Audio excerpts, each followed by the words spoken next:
अस्सलाम वालेकुम फ्रेंड्स। तो आज हम शुरू करने जा रहे हैं केमिस्ट्री का पहला लेक्चर। हमारा पहला लेक्चर होगा केमिस्ट्री का एटम के ऊपर। तो बेसिकली एटम की पहले पहले डेफिनेशन को देखते हैं।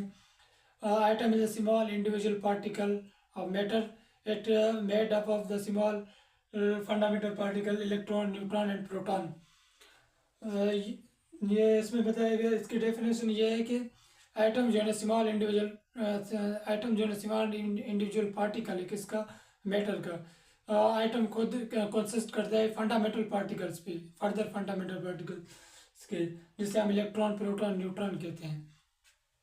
तो पहले पहले सेल थ्योरी दी थी, सेल पहले पहले एटॉमिक थ्योरी दी थी डेमोक्रेट्स ने। उसने बताया था कि the theory that matter was made of small individual particles. उसने बताया था कि एटम्स जो बने होते हैं, स्मॉल जो मैटर्स होते हैं वो स्मॉल इंडिविजुअल पार्टिकल्स के बने होते हैं, जिन्हें हम एटम कहते हैं। तो उस टाइम जो उसने डेमोक्रेट्स ने थ्योरी दी थी 5वीं सदी में, उस टाइम ये फेमस नहीं, इतनी ज़्यादा फेमस नहीं हुई थी। बाद में जब जॉन डेल्टन ने 1808 में ये थ्योरी दी थी, साइंटिफिक बेस प्रूफ के बेसिस पे, तो ये थ्योरी बहुत फेमस हुई। तो आज हम डिस्कस करते हैं जो भी हम एटम की थ्योरी, वो उसको नाम के एटॉमिक थ्योरी। एटॉमिक थ्योरी जो आज हम पढ़ते हैं वो उसको नाम देके उसका फाउंडर किसको बताते हैं, जॉन डेल्टन को।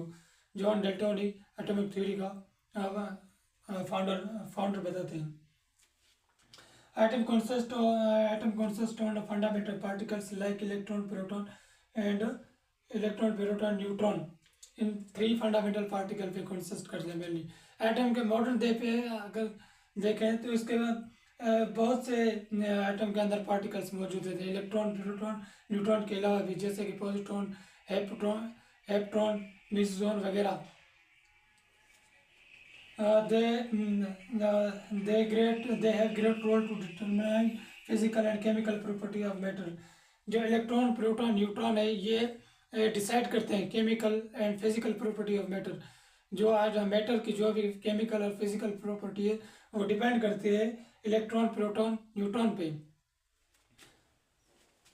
The presence of electron, neutron, proton drive through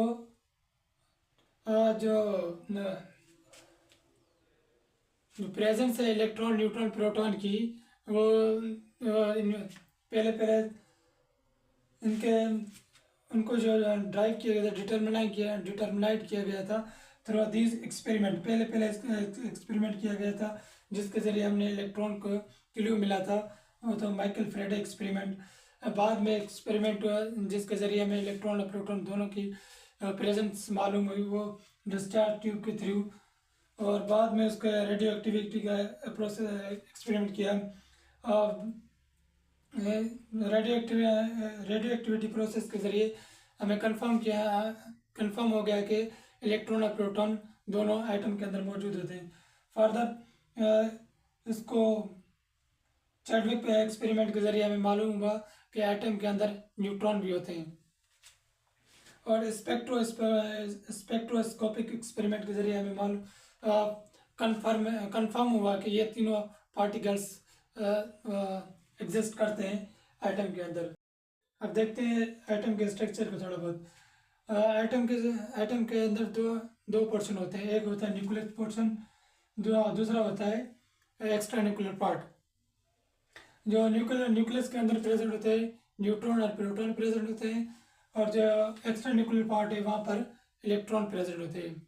तो इलेक्ट्रॉन के अंदर होती है पॉजिटिव नेगेटिव चार्ज, प्रोटॉन के अंदर होती है पॉजिटिव चार्ज, न्यूट्रॉन न्यूट्रल होता है, इसमें कोई चार्ज नहीं होती। एटॉमिक नंबर के हवाले से बात करें तो नंबर ऑफ इलेक्ट्रॉन या नंबर ऑफ प्रोटॉन को हम एटॉमिक नंबर कहते हैं।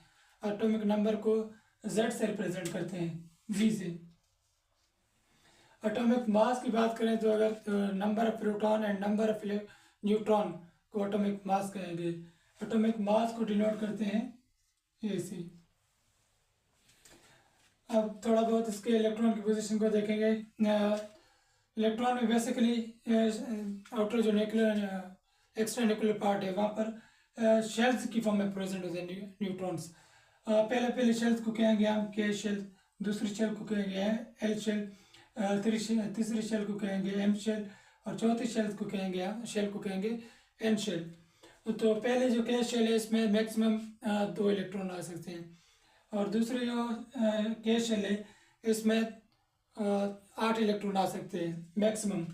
और तीसरी जो शेल है हमारी एम शेल, इसमें 18 इलेक्ट्रॉन आ सकते हैं मैक्सिमम, इससे कम भी आ सकते हैं 17 या 16। जो चौथी हमारी शेल है एन शेल, इसमें 32 मैक्सिमम नंबर ऑफ इलेक्ट्रॉन आ सकते हैं। इन शेल्स को हम एनर्जी लेवल्स भी कहते हैं। दूसरे आते हैं इस शेल के अंदर और दूसरे भी सब शेल या सब एनर्जी लेवल भी प्रेजेंट होते हैं, जिसे हम कहते हैं SPDF वगैरह। SPDF ये 4 सब शेल हैं, ये इनको एनर्जी लेवल, सब एनर्जी लेवल या ऑर्बिटल भी कह सकते हैं हम। तो इसको हम जैसे देखते हैं कि के शेल है, इसके अंदर सब शेल S होगी सिर्फ। दूसरी है एल शेल के अंदर हो गया S और जो P सब शेल्स है वो दोनों प्रेजेंट होगी इसके अंदर एल शेल के अंदर। एम शेल है उसके अंदर 3 सब शेल या सब एनर्जी लेवल्स या ऑर्बिटल्स प्रेजेंट होते हैं, जैसे SPDF, ये तीनों सब शेल्स हैं। एन शेल के अंदर 4 सब शेल्स पाई जाती हैं, जिन्हें हम कहते हैं SPDF। एस शेल में कितने इलेक्ट्रॉन आ सकते हैं? Maximum 2 electron. और पी शेल में मैक्सिमम कितने इलेक्ट्रॉन आ सकते हैं? 6 इलेक्ट्रॉन। और डी सब शेल ये सब शेल्स हैं। डी सब शेल में कितने आ सकते हैं? 10 इलेक्ट्रॉन।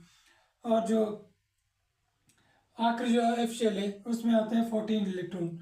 इधर हम देखते हैं कि के शेल में मैक्सिमम 2 इलेक्ट्रॉन आ सकते हैं। इसके अंदर एक सब शेल होती है, वो उसमें भी मैक्सिमम 2 इलेक्ट्रॉन आ सकते हैं। इन दोनों का जो मैक्सिमम नंबर ऑफ इलेक्ट्रॉन है वो सेम है। के शेल में एक सब शेल होगी, एस शेल कहते हैं, उसमें मैक्सिमम इलेक्ट्रॉन 2 इलेक्ट्रॉन आ सकते हैं। के शेल में भी 2 इलेक्ट्रॉन आ सकते हैं। अगर दूसरे शेल को देखें एल शेल में मैक्सिमम 8 इलेक्ट्रॉन आ सकते हैं। वैसे इस के एल शेल में 2 sub shell S and P। S के अंदर मैक्सिमम 2 इलेक्ट्रॉन आ सकते हैं शेल में, इधर हमने देखा। P शेल में मैक्सिमम 6 इलेक्ट्रॉन आ सकते हैं। तो टोटल नंबर कितना हो गया? 8। तो मैक्सिमम जो लेवल होगा के एल शेल का वो 8 होगा। और तीसरी जो एम शेल है उसमें 3 सब शेल्स होते हैं। इधर जो पी शेल में जैसे एस शेल में 2 इलेक्ट्रॉन मैक्सिमम आ सकते हैं, पी शेल में 6 इलेक्ट्रॉन, और डी शेल में कितने आ सकते हैं? 10 इलेक्ट्रॉन। तो इनको आपस में कंबाइन करेंगे, जिसका मैक्सिमम नंबर निकलेगा 18। इसलिए एम शेल में मैक्सिमम 18 इलेक्ट्रॉन आ सकते हैं। इधर जैसे देख रहे हैं आप, एन शेल आखिरी जो शेल है 4th नंबर, उस पर 4 सब शेल्स हैं या सब एनर्जी लेवल जो ऑर्बिटल भी कह सकते हैं इनको। एस सब शेल में कितने हैं? 2 इलेक्ट्रॉन। पी सब शेल में 6 इलेक्ट्रॉन। डी सब शेल में 10 इलेक्ट्रॉन। अब जो आखिरी एफ सब शेल, इसमें ये जो सब शेल्स हैं ये सब एनर्जी लेवल्स SPDF। इनकी जो इसका जो फुल फॉर्म है स्पेरिकल, P का फुल फॉर्म है प्रिंसिपल, D का फुल फॉर्म है डिफरेंस, और F का फुल फॉर्म है फंडामेंटल।